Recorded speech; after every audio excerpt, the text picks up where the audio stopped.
एवं किभଳି भाबरे तार व्यापक भाबरे परिवर्तन करा जाई पारिछि। भारतीय न्याय संहिता कार्यकारी हेबा परठारु एवं आम सरकार ओडिशा रे आसिला परे जो कार्यकारी यह आरंभ करा जाइछि।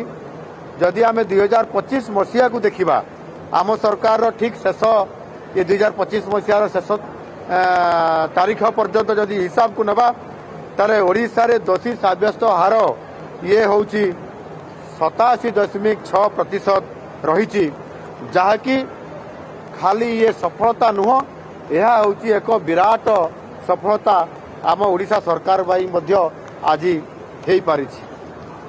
द्रुत न्याय जितेबाला जदि आम देखा जो द्रुत न्याय प्रदान करने क्षेत्र में आईन एक नुआ मापदंड स्थापित होती ओडिशा सरकार तदंतरु विचार पर्यंत जो तदंतर विचार पर्यंत एथिरे जो 70टी मामला को निया जाइथिला ता भितरे 100 दिन मध्यरे यह समाप्त मात्र आपंकर 3 मास 10 दिन मध्यरे अर्थात 100 दिन भितर ये समाप्त होती।